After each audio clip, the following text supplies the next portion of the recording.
와, 쉽구나. 참 쉽네. 참 쉽다. 3살 먹은 아이라도 할 수 있는 말이요, 들을 수 있는 말이요, 실천할 수 있는 일이 불교구나.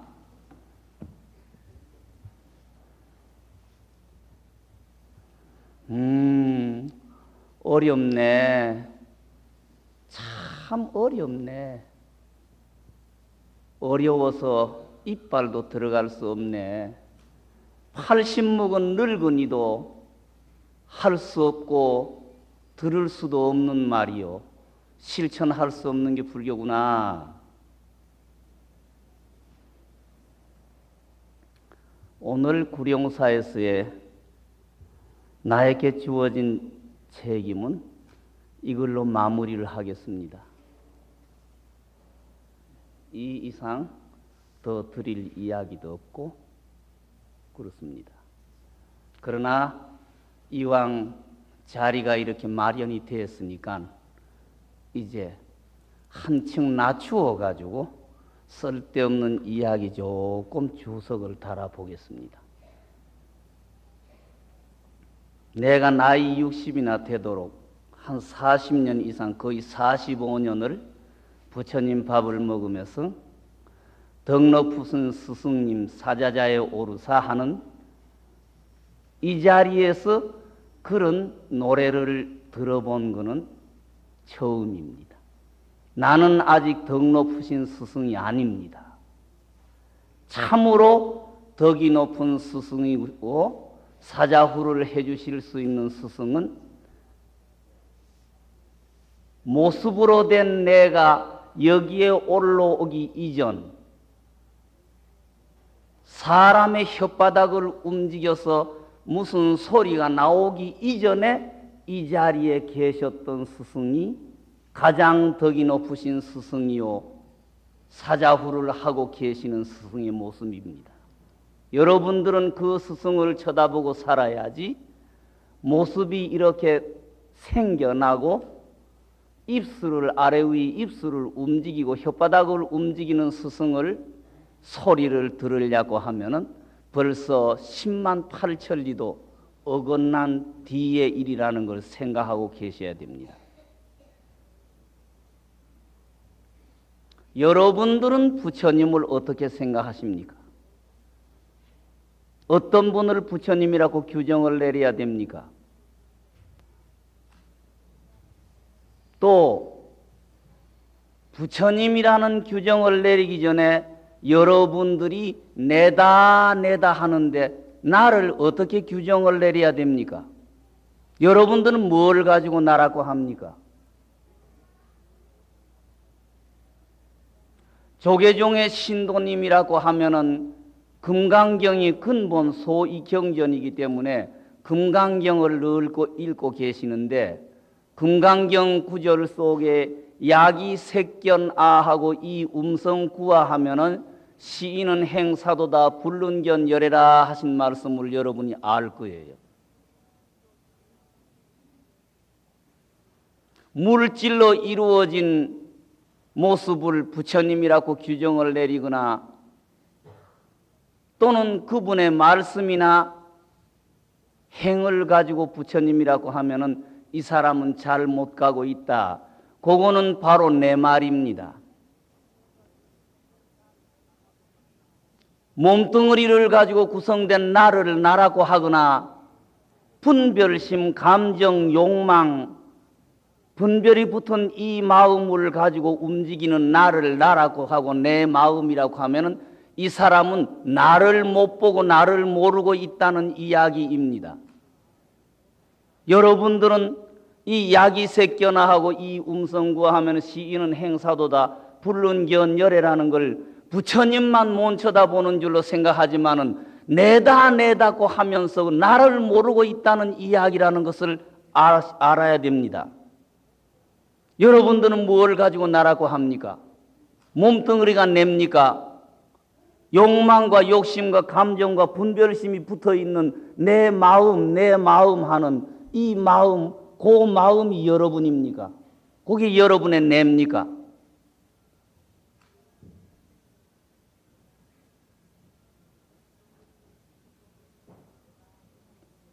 몸뚱어리를 주춧돌로 해놓고 내다 하기 시작하기 때문에 그 나를 주춧돌로 해놓고 금강경 처음부터 끝까지 꾸지람하신 아상, 인상, 중생상, 수자상 하는 많은 허물이 붙게 되고 그 나를 주춧돌로 해놓고 한없는 죄를 저지르고 복을 닦지를 못하면서 죄악의 구렁텅이로 가고 있는 게 내 때문에 그렇습니다. 내다 하는데 여러분들은 그 한평생 내다고 하면서 내가 어떤 거며 내가 무언가를 좀 생각하고 사십니까?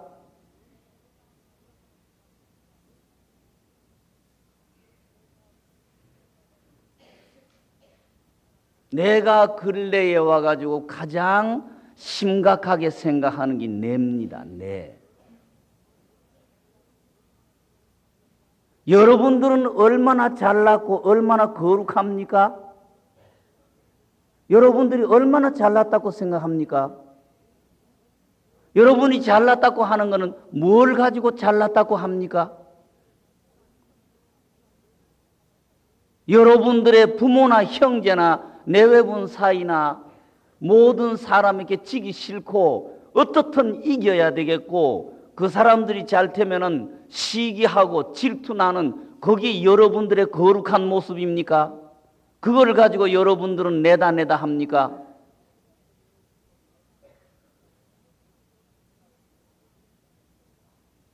내 모습이 어떤가를 여러분들은 찾아보고 사십니까? 부처님을 섬기기 전에 나라고 하는 주춧돌을 먼저 정립을 해 놓으셔야 될 거예요. 여러분들은 무엇을 가지고 내라고 합니까?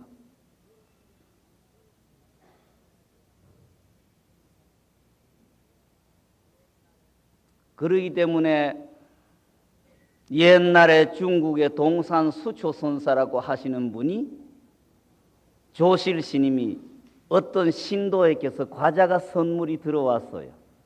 그 과자 상자를 들고 큰 방에 참선하시는 젊은 스님네가 계시는 데를 갖고 가셨어요. 과자를 갖고 가셔서 너희들이 공부를 하느라고 고생을 하니까 조금 쉬면서 이 과자를 먹고 그 공부를 해라. 젊은 스님들이 좋으니까 조실 스님이 갖고 오신 과자 상자 쪽으로 쫙 모였죠. 모이니까 이왕 공부하는 사람이니까 과자 한 개를 먹어도 한마디 하고 먹어야 될 것 아니냐. 그러시면서 던진 화살이 그렇지요. 나에게 한 물건이 있다. 한 물건이라고 해도 되고 뭔가 하나가 있는데 언제나 움직이고 끝이고 말하고 말 끝이고 하는 속에 있으면서도 이거다 하고 규정을 내리지 못한다고 하니 그 잘못이 어디에 있느냐 말을 하라 그랬죠. 아무도 젊은 스님은 답을 못하니까 공부인이라고 하면서 이 답 못하고 과자 얻어먹어서 되겠나. 요 과자 선반에 올려둘 테니까 누구든지 이 질문에 대한 해결을 답을 한 다음에 과자를 먹으라. 그래서 과자 상자를 선반에 올려놓고 조실 스님이 나가버렸다고 하는 게 유명한 동산 스님의 과자 법문이라고 하는 거예요. 나에게 하나가 무언가가 있다. 이거는 뭐 남학회양선사 육조 스님 밑에 가가지고 오유일물하니 상제 동영중 어데 수부덕 똑같은 이야기가 되겠죠. 근래에 통도사 경복로 스님이 거기에 대해서 말씀하시기를 한 물건이 있다 없다 뭐 동용 중에 있다 수부덕이다 거두운다 규정 내린다는 고사하고 첫 제일 철말 나라고 하는 나를 참으로 알았느냐 하고 칼날을 꼽으셨어요. 여러분들이 한평생 내다 하면서 뭘 가지고 나라고 합니까? 자신 있게 주춧돌을 놓고 있습니까?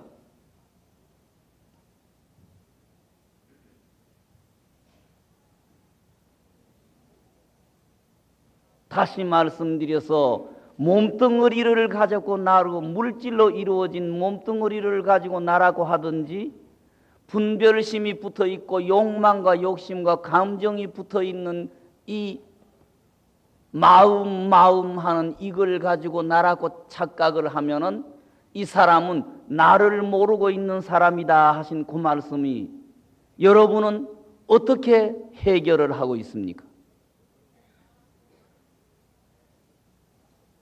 그 나라고 하는 걸 주춧도로를 잘 못 놔놓고 있기 때문에 한평생 수십 년 지나간 일이 모두 잘 못 될 밖에 없지요.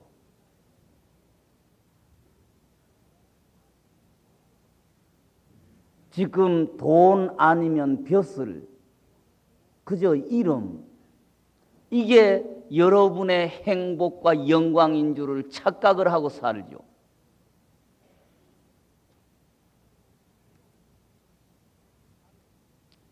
그 후손이 지금 살고 계시는데 내가 이런 말씀을 드리는 건 죄송하지만은 우리나라의 대재벌, 대기업, 대재벌의 회장 되시는 어른이 병원 침대에서 내가 허전하다, 내 가져갈 걸 뭘 내놓으라고 소리를 치면서 병원 침대에서 몸부림을 치면서 돌아가신 분이 계십니다. 그분이 재산이 없었습니까? 벼슬이 없었습니까? 이름이 없었습니까? 아들, 딸이 없었습니까? 형제가 없었습니까?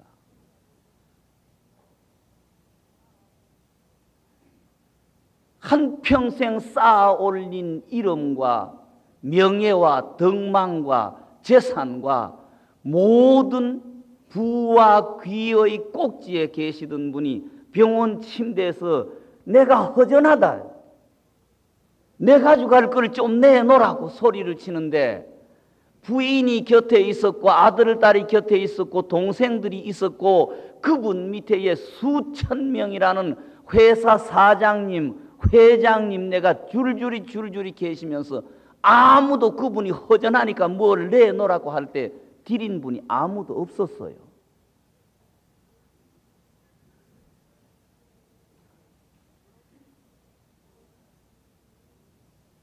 여러분들은 지금 뭘 가지고 가실 것 같습니까? 한평생 사랑했으니까 해서 내외분 사이에 부인이 남편을 데리고 갈 겁니까? 남편이 부인을 데리고 갈 겁니까? 내가 저것들을 위해서 이바지 했다고 해서 사랑해서 길렀다고 해서 아들, 딸을 데리고 갈 겁니까? 내가 한평생 쌓아 올렸고 모아놓은 재산이라고 해서 여러분들이 그 돈 하나라도 갖고 갈 겁니까? 뭘 갖고 가실 거예요? 그러면서도 그걸 못 잊어서 파다닥 하고 살아요. 이 잘못이 이 몸뚱어리를 가지고 나라고 착각하는 여기에서 생기는 잘못이라는 걸 우리는 생각을 해야 할 겁니다.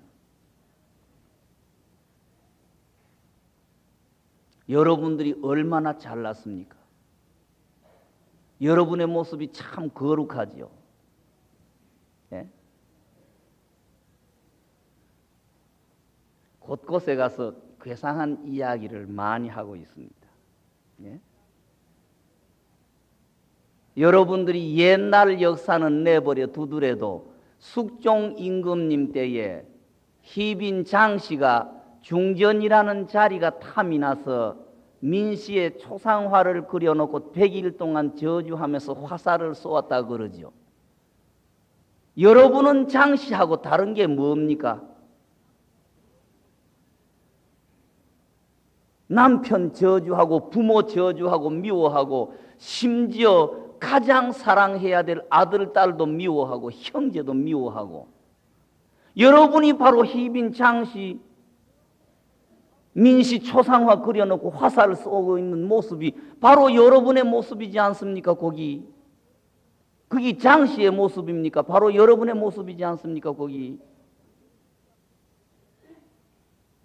이런 걸 생각을 해봅니까?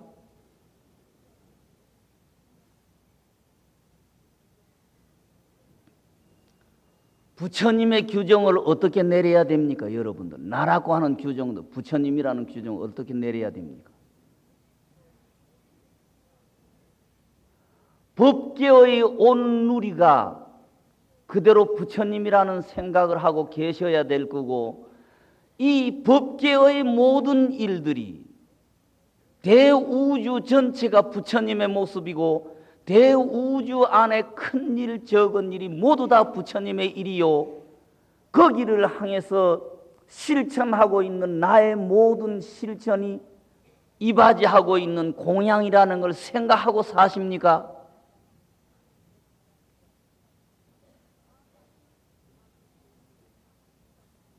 만약 그렇게 살고 계시는 분이 계신다고 하면은 인간 세상에 죄악이다, 내 욕망이다, 감정적으로의 흐르는 행동은 한 번도 안 할 거예요.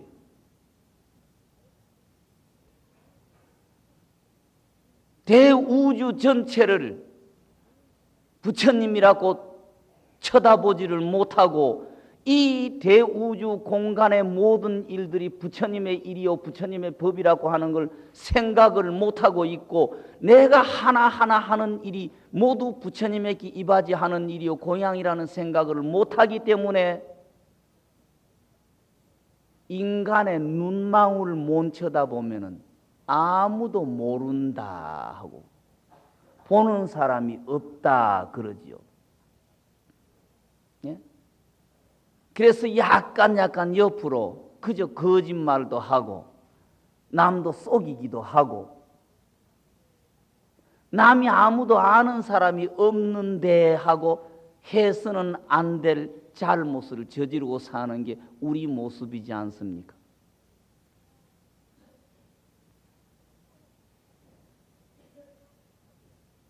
또렷하게 어떤 게 부처님이다 하고 자신 있게 쳐다보지 못하고 살더라도 온 우주의 전체가 물질이 있건 없건 눈에 보이건 안 보이건 이 전체가 부처님이라는 생각은 하셔야 될 거예요. 그리고 이 대우주 공간 내의 모든 일이 부처님의 법이다, 부처님의 일이다 하고 나의 크고 적은 하나하나가 이 부처님에게 이바지하는 공양의 행위요 이바지라고 하는 걸 생각하고 사셔야 될 거예요. 그렇지 못하는 것은 몸뚱어리를 나라고 규정을 잘 못 내려서, 나라는 규정을 잘 못 내리는 데서 그런 잘못들이 모두 벌어진다는 걸 우리는 알고 있어야 됩니다. 그러면은 어떻게 살아야 하느냐? 우리가 체험하지 못한 지성하는 정성성자에 똘똘 뭉쳐서 살면 됩니다. 우리가 혓바닥으로는 지성이면 감천이다, 공든 탑이 무너지나 소리를 하는데, 여러분들은 공든 탑을 공을 들이고 탑을 쌓고 있습니까? 탑을 허물고 있습니까? 지성이면 감천, 지성이면 감천 말만 가지고 하면서 여러분들은 그 지성을 실천하고 있습니까?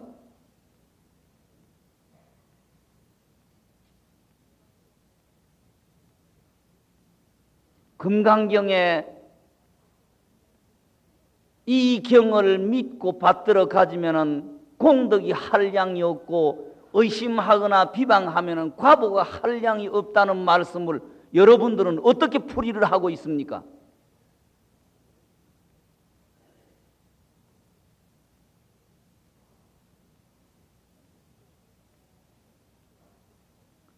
믿고 공경하면은 공덕이 한량이 없다는 이야기는 온 누리를 부처님으로 보고 온 누리의 일을 부처님의 일로 보고 여기에서 내가 하는 하나하나가 고향이요 이바지라는 생각을 하고 살고 있는 사람에게는 공덕이 한량 없는 공덕이 오겠지만은 이거를 잘못 생각을 하고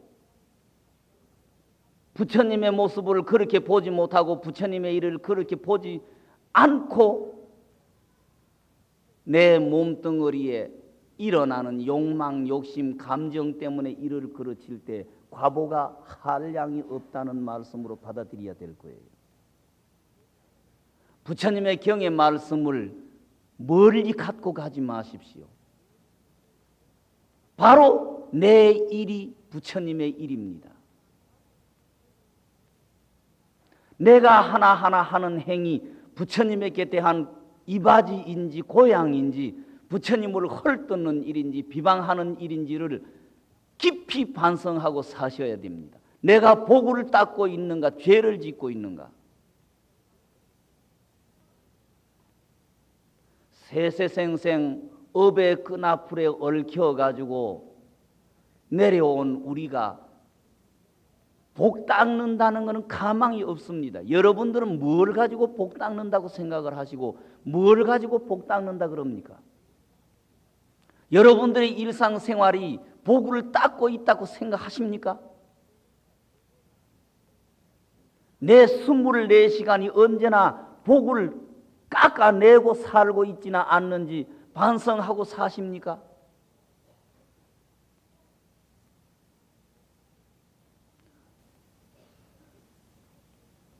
다시 말씀 올려서 초점 하나 딱 정하지를 못하고 있는 동안은 어떻든 이 몸, 이 마음을 똘똘 뭉쳐서 정성 성자 하나에 살면 됩니다. 지성끝 사십시오.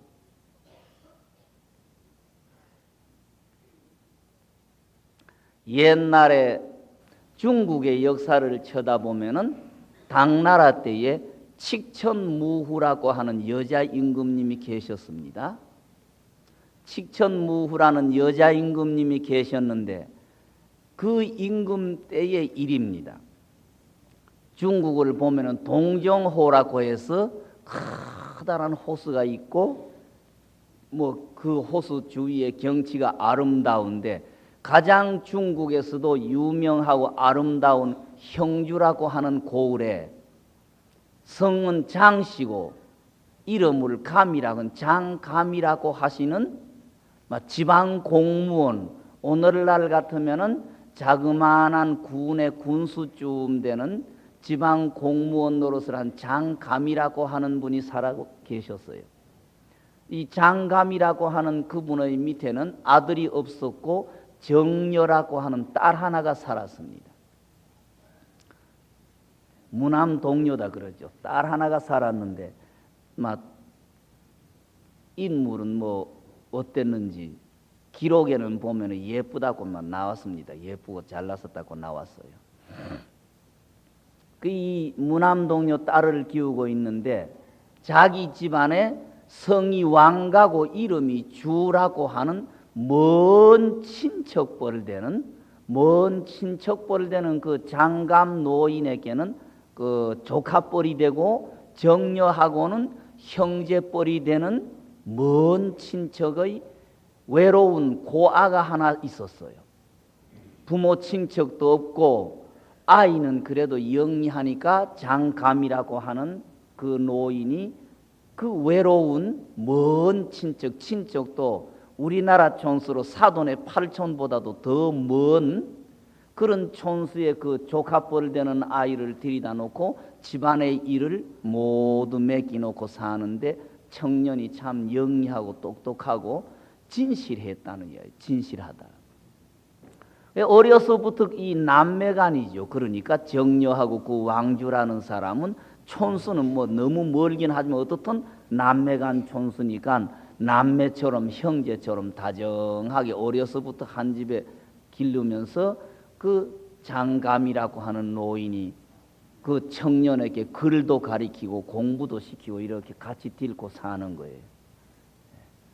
농담 삼아 장래 너희들 둘이 짝지 가지고 이 집 지키고 그래 살면 되겠네. 아울린다. 이런 농담도 어려서는 하고 살았죠.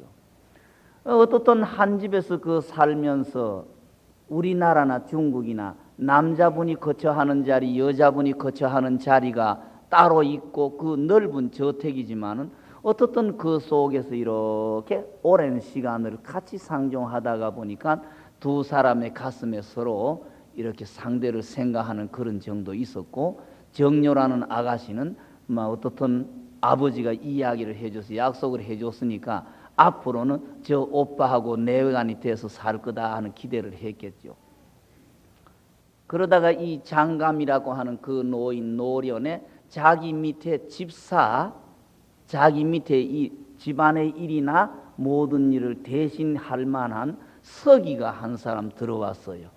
설시성을 가지신 청년이 하나 들어왔는데 똑똑하고 인물도 짬나고 집안 배경도 좋았다는 이야기. 그러니까 장감이라는 노인이 왕주라고 하는 먼 그 조커뻘을 되는 그 아기에게 장래에 정려하고 우리 정려하고 결혼시켜서 이 집을 이어준다고 한 이야기를 무시를 해버린 거죠. 까먹었다고 해야 되려니 무시를 해버리고 새로 들어온 설시성언을 가진 그 서기가 집안 환경과 배경이나 여러 가지가 낮고 사람도 똑똑하니까 우리 정려하고 너하고 짝지어 줄 테니까 이를 신실하게 보라는 이런 소리를 하게 된 거죠. 그래 정려 아가씨에게도 정려야 너는 앞으로 저 설 도령하고 결혼해서 이 집을 지켜야 된다. 정려라는 아가씨 가슴 속에는 그 왕주라고 하는 어려서부터 그저 흉허물 없이 같이 살고 온 그 오빠 생각이 다 자리를 잡고 있는데 아버지가 지난날 옛날에 그 약속을 무시를 해버리고 새로 들어온 사람하고 결혼을 하라고 하니까 이 정려라는 아가씨는 그 새로 들어온 청년 쪽으로는 별 생각이 없고 이 왕주라고 하는 그 어려서 같이 살던 그 청년밖에 생각이 안 나는 거죠. 왕주라는 청년은 그 어른이 늘 그저 말씀이 앞으로 정려하고 짝을 지어줄 테니까 이 집을 지키라고 했던 그 말만 믿고 신실하게 일을 하다가 옆에 제3자가 나타나면서 노인 생각이 변했고 또 조금 표현은 이상합니다만은 이 삼각관계처럼 이렇게 벌어졌다는 이야기죠.